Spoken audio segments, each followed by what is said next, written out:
నమస్కారం ఐడ్రీమ్ ప్రేక్షకులకు స్వాగతం. కలియుగంలో కల్కి అవతారం వస్తుంది. కల్కి అవతారం వచ్చిన తరువాత ఈ కలిని మొత్తం అంతం చేసి కలియుగం అంతం అవుతుంది అని అంటారు. అయితే కలియుగం ఎప్పుడు అంతం అవుతుంది? కల్కి అవతారం ఆల్రెడీ వచ్చింది అని కొందరు అంటున్నారు, ఇప్పుడు వస్తుందని కొందరు అంటున్నారు, ఇప్పుడే అంతం అని ఇంకొందరు అంటూ ఉంటారు. ఇలాంటివన్నీ చాలా కన్ఫ్యూజన్స్ ఉంటాయి. అయితే కలియుగం గురించి, కల్కి అవతారం గురించి ఇవాళ మనం పూర్తిగా మాట్లాడదాం. ఇవాళ మనతో పాటు ఉన్నారు ప్రముఖ ఆధ్యాత్మికవేత్త ఓం స్వరూప్ గారు. వారితో మాట్లాడదాం. నమస్కారం అండి. శుభమమ్మ. కలియుగం అంతం అయ్యేటప్పుడు కల్కి అవతారం వస్తుంది. కలి మొత్తం కూడా ప్రభావించినప్పుడు కల్కి అవతారంతో వచ్చి ఈ చర్యలన్నీ కూడా అంతం చేసి ఒకటేసారి కలియుగాన్ని అంతం చేస్తారని అంటూ ఉంటారండి. అయితే ఇది ఎప్పుడు వస్తుంది, ఎలా వస్తుంది, ఎంతవరకు నిజం? అమ్మ, యువతరంలో ఫస్ట్ వచ్చే క్వశ్చన్, కానీ అసలు దేవుడిని నమ్మని వాళ్ళలో కానీ ఫస్ట్ వచ్చే క్వశ్చన్ అసలు ఎప్పుడు వస్తుంది, అసలు ఇది నిజమా అనేది క్వశ్చన్ మార్క్ అండి. మీరేం చెప్తారు? కలి యుగం 4,32,000 సంవత్సరాలు దాని యొక్క కాలం. ఇప్పుడు ప్రస్తుతం మొన్న ఉగాదికి 5,125వ సంవత్సరం వచ్చింది. ఈ మహాభారతం చివర్లో వీళ్ళ యొక్క పంచపాండవుల యొక్క ప్రయాణానికి ముందర పరీక్షిత్ స్వామి రాజుగారు ఆ టైంలో 36 సంవత్సరాలు పాలన జరిగింది. కృష్ణుడి తర్వాత కూడా.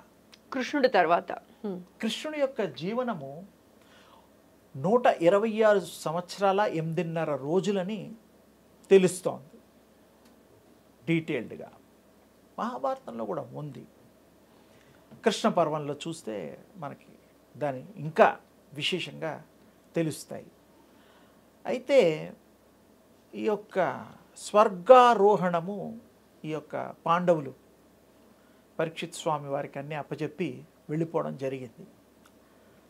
అది కూడా వారి ప్రయాణము, అది ఒక వేరే ఘట్టము.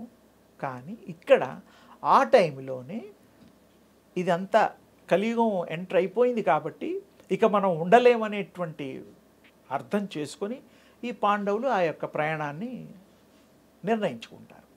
36 సంవత్సరాలు అప్పుడు పాలన జరిగింది. ఆ కలి ప్రవేశము, కలి ఎలాంటి వాటిలో బలంగా ప్రవేశిస్తాడు అంటే చెడు ఆలోచనలు, చెడు చేష్టలు, అలాగే ఈ యొక్క మధుపానాలు, ఇలాంటివి కొన్ని దుష్ట ఆలోచనలు ఏవైనా కూడా A to Z అనుకోండి, విడివిడిగా చెప్పడం బాగుండదు. అన్నీను చెడు ఆలోచనలు ఏమున్నా కూడా ప్రవర్తనలు, అందులో ఆయన ప్రవేశించి బలం పుంజుకుంటాడు. అందుకనే విజ్ఞానంతో, విజ్ఞతతో, భగవంతుడిచ్చేటువంటి శక్తితో మనం వాటికి లోబడకుండా కలియుగం, కలి ప్రవేశం మన ఫోర్స్ మన మీద లేకుండా, ప్రభావం లేకుండా మనం నిత్యము ధ్యానము, నిత్యము పూజా విధానము చేస్తే దాని నుంచి రక్షింపబడతాం. ఇందులో సందేహం లేదు. ఎందుకంటే చెడు అనేటువంటిది లేనే లేదు కదా. ఆలోచనలు లేవు, అలవాట్లు లేవు, ఏది లేదు. చెడు చూపు కూడా లేదు కదా. ఎప్పుడు మంగళ స్వరూపంగా మనం ఆలోచిస్తాం. అందుకని అప్పుడు ఈ కలి ప్రవేశము ఈ విషయాల్లో, జంతు బలులో ఇంకా చాలా ఉన్నాయి. ఒక 60-70 చెప్పచ్చు. అందుకనే ఒక మాటలో చెడు ఆలోచనలో అన్నాను నేను. ఏ ఆలోచన చెడు చేసినా అందులో కలి మంచి బలవంతుడిగా ప్రవేశిస్తాడు. ఇప్పుడు కలి ప్రవేశించినట్టే లెక్క. 5,125 సంవత్సరాలు ఒకటి, మరి దానికి ముందర 36 సంవత్సరాలు ఒకటి. ఇంచుమించుగా ఒక 2-3 ఏళ్ళు అటు ఇటు కొంతమంది లెక్కల్లో తేడాలు వచ్చినా ఇది 4,32,000 సంవత్సరాలు మార్పు ఉండదు, ఒప్పుకోవాల్సిందే ఏ భాషలో అయినా. ఇప్పుడు 5,125 అయింది, ఇది సత్యమే, పండగ చేసుకుంటున్నాం కాబట్టి. ఇంకా అంత ఉంది. ఇది మొదటి పాదము, ఇది ప్రథమ పాదంలో ఉన్నాము. 4,32,000 డివైడెడ్ బై 4 చేసుకున్నా పర్వాలేదు. ఇందులో ధర్మం నశిస్తుంది, చాలా మంచి అనేటువంటిది ఉండదు. ఇవన్నిటికీ అధిగమించి మనం క్షేమంగా ఆరోగ్యంగా కూడా ఉండొచ్చు దైవ చింతన చేసిన వాళ్ళకు మాత్రమే. కలి ఏమి దరికి రాడు, కలేమి చేయలేడు. ఎందుకంటే దైవాన్ని దెబ్బలాడి దైవంతో పోటీ పడిగే శక్తి కలికి లేదు. ఈ కలి ప్రవేశం వేరు, ఈ కలి వేరు. సాక్షాత్ విష్ణు అంశతో విష్ణు అవతారం రాబోయే కల్కి అవతారం అది. ఇప్పుడు నిజంగానే ఆ కల్కి అవతారం అనేది మనం చూడబోతామా? అంటే చూడబోతామా అంటే కలి అంతంలో అంటే ఏం లేదు, ఇప్పుడు మనకు ఉండే ఈ యొక్క శరీర సౌలభ్యం లేదు, ఆ రెసిస్టెన్స్ దీనికి లేదు. యావరేజ్ 60 to 70 ఇయర్సే బ్రతుకుంది ఇప్పుడు, ఈ ఫుడ్ తింటూ, ఈ శక్తి లేని ఆహారం తింటూ. అందులో మనం 60 ఏళ్ళు అనుకోండి, 30 ఏళ్ళు నిద్రలోనే పోయాయి. ఆ 30 ఏళ్లలో మరి 15-20 ఏళ్ల దాకా వాడికి చదువు సంధ్య ఇవన్నీ అయిపోయి ఇంకా లైఫ్లో నా లెక్క ప్రకారం 6 నెలలు మాత్రమే, 180 రోజులు మాత్రమే మీరు కరెక్ట్గా కేటాయించడానికి అవకాశం ఉంటుంది ఏకాగ్రతతో భగవంతుడి ధ్యానం చేయడానికి. అసలు ఇంకా మొత్తం కూడా చెయ్యొచ్చు, కానీ ఇంత ఒడిదుడుకుల్లో కూడా అప్పుడు కాస్త చేస్తే ఓల్డ్ లైఫ్లో ఒక 6 నెలలు 7 నెలలు కంటే ఎక్కువ చేయలేడు. అదే మీరు నిర్ణయం తీసుకొని చేస్తే జీవితాంతం చెయ్యొచ్చు. అప్పుడు ఇంకా మీరు సర్వము సిద్ధి పొందొచ్చు, అన్నిటి నుంచి రక్షింపబడచ్చు.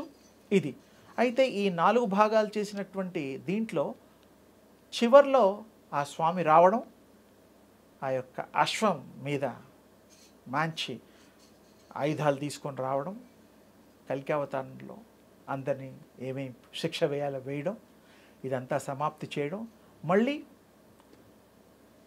సృష్టి మొదలవ్వడం, ఇవన్నీ జరుగుతాయి, జరిగి తీరుతాయి.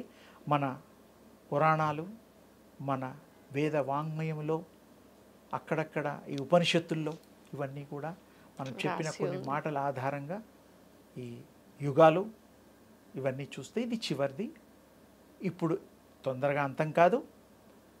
ఇంకా అయితే జనాల్లో ఉండే ఇది పుకార్లు మాత్రమే. కరోనా వచ్చినప్పుడు అన్నారు ఇదే అంతము అని చెప్పి, ఇప్పుడు మళ్ళీ అన్నారు ఇదే కాదు. ఆరంభంలో ఉన్నాం, మొదటి పాదంలో ఉన్నాం. 4,32,000 డివైడెడ్ బై 4 అంతే, సింపుల్. ఇంకొక విశేషం ఇక్కడ చెప్పాలి. ప్రతి మానవుడు రోజు కూడాను ఈ శరీరంలోంచి నిద్రపోయే టైంలో ప్రతి thought to thought between interval ఉంది. అప్పుడు ఆత్మ ఈ బాడీలోంచి బయటకు వస్తుంది. అది చనిపోదు, ఈ శరీరం పోదు. అది స్వప్నావస్థలో, సుషుప్తావస్థలో, మనం రాత్రి పడుకుని 4 అవస్థలు కళలు వచ్చేవన్నీ అవన్నీ మీ ఆత్మ ప్రయాణాలు, క్రియేషన్స్. అవి ఎక్కడో పోయి మీరు హెలికాప్టర్ నడిపినట్టు, మోడీతో షేకండ్ తీసుకున్నట్టు, లేతే రామారావు గారు ఇంకెవరో సినిమా వాళ్ళు ఏదో సబ్ కాన్షియస్ లో మనకు ఉండే థాట్స్ వల్ల ఇది జరుగుతుంది అని అంటారు. థాట్స్ ఎక్కడి నుంచి వస్తున్నాయి? మన థాట్సే కదా. You are the creator, you are the destroyer. మనమే దాన్ని క్రియేట్ చేస్తున్నాం. ఆత్మ ఈ బాడీని డైలీ నాకు తెలిసినంత వరకు 8 to 13 టైమ్స్ ఈజీగా బయటకు వెళ్తుంది డైలీ. ఈ బాడీని వదిలేస్తుంది. నైట్లో అయితే చాలా బ్రహ్మాండంగా వదిలేస్తుంది, వదిలినప్పుడు కష్టం. కానీ ఎక్కడ పడితే అక్కడ మరి బాడీ వచ్చి పడిపోతుంది కదా. ఎప్పుడో శరీరం వదిలేసినప్పుడు వెళ్ళి ఆత్మ ఎవ్రీడే కూడా వెళ్ళి గమనించేస్తే మీకు తెలుస్తుంది. దీని మీకు టెక్నిక్ చెప్తా. నిద్రపోయినప్పుడు మీ ఆత్మ ప్రయాణాలు చేస్తూ ఉంటుంది, అది చూడండి. అప్పుడు అది ఎక్కడికి వెళ్ళింది ఏమిటో అనేది గుర్తుండదు. పొద్దున ఏదో కొన్ని ఇంపార్టెంట్ అయితే గుర్తుంటాయి, లేకపోతే లేదు. ఆ టైం అంతా కూడా పొద్దున్న 4 గంటల వరకు 5 గంటల వరకు చూడండి, రకరకాల అనుభవాలు వస్తాయి. కొంతమందికి ఒక 15-20 రోజులు జరగబోయేది కూడా స్వప్న రూపంలో వాళ్ళకి నిదర్శనం వస్తుంది. ఎందుకంటారు గురుజీ ఇట్లా ఎందుకు కనిపిస్తుంది కొందరికి ముందే? ఆ సోల్ రికలెక్ట్ చేసుకోవడం, సోల్ అనలైజ్ చేసుకుంటూ ఉంటుంది. అది చూడగలుగుతుంది భవిష్యత్తుని. అంతే, అది గొప్పది కదా, శక్తివంతం కదా అది. ఆ శక్తి ద్వారా అది చూడగలుగుతుంది, చేయగలుగుతుంది, తెలుసుకోగలుగుతుంది, చెప్పగలుగుతుంది. తప్పకుండా. కానీ ఇవన్నిటికీ కూడాను సాధన ముఖ్యం, ఏకాగ్రత ముఖ్యం. అప్పుడు మీకు డైలీ మాత్రం బాడీలోంచి ఆత్మ వెళ్ళడం మీరు గమనిస్తే తెలుస్తుంది. దాన్ని సిల్వర్ కార్డ్ అంటాం. సిల్వర్ కార్డ్ అని కంటికి కనబడినటువంటి సన్న తీగ ఒకటి కంటికి సూక్ష్మాతి సూక్ష్మమైన, మీరు ఎన్ని యూనివర్స్లోకి వెళ్ళండి, ఎక్కడికన్నా వెళ్ళండి, అది ఉంటుంది. ఆ సిల్వర్ కార్డ్ కట్ అయితేనే ఇంకా ఆత్మ ఇక్కడ మళ్ళీ రాదు, ఈ శరీరంలోకి రాదు. దాని ప్లానింగు అది వేరుగా ఉంటుంది. ఇక్కడ ఇంకొకటి ఏమిటంటే అప్పుడు ఆ సిల్వర్ కార్డ్ ఉన్నన్ని రోజులు ఆత్మ అనుసంధానం ఉంటుంది, తెలుస్తుంది. ఇక్కడ ఒక పువ్వుని కదిపిన చంద్రమండలం ఇంకా సూర్యమండలం ఇంకా ఏ మండలం కన్నా వెళ్ళండి, అక్కడ ఒక వస్తువుకి కదలిక ఈ కదలిక అవుతుంది. విశ్వం అంతా ఒకటి కాబట్టి అంతగా మనం లీనత్వం చూడగలుగుతాం, పరికించగలుగుతాం. దాంట్లో సందేహం లేదు. అందుకనే మన పూర్వీకులు ధ్యానం ధ్యానం అంటారు. కృష్ణ కాన్షియస్ అంటారు, బుద్ధ కాన్షియస్ అంటారు. ఇప్పుడు చూడండి వాళ్ళందరూ ధ్యానం ఎందుకు చేస్తున్నారు? డలై లామా లాంటి వాళ్ళు, వాళ్ళ టిబెటియన్స్, చైనీసు, రకరకాల జపనీసు ఎందుకు చేస్తున్నారు? అది అల్టిమేట్. ఇంకా దాని తర్వాత లేదు, మనం తెలుసుకోవడానికి అదే మార్గం. బీజాక్షరాలతో, బీజాక్షరాలు లేకుండా, ఏక బీజాక్షరంతో, మౌనంగా, రకరకాలుగా చేసి మొత్తానికి నదీనాం సాగరో గతి, ఏదైనా మరి సముద్రంలో కలవడం, ఇది మామూలుగా మనం అర్థమైన భాషలోగా ఏదైనా భగవంతుడు చేరడం కోసమే. అవతారాలు కానీ దేవుళ్ళు కానీ ఏదైనా కూడాను మనం పొందడం కోసం, వారి యొక్క అనుగ్రహాన్ని మనం ప్రాప్తి జరగడం కోసం ఈ సాధనలు. మా ప్రేక్షకుల కోసం చాలా మంచి విషయాలు ఇవాళ తెలియజేసినందుకు మరోసారి ప్రత్యేక ధన్యవాదాలు గురూజీ. నమస్కారం. శుభం తల్లి.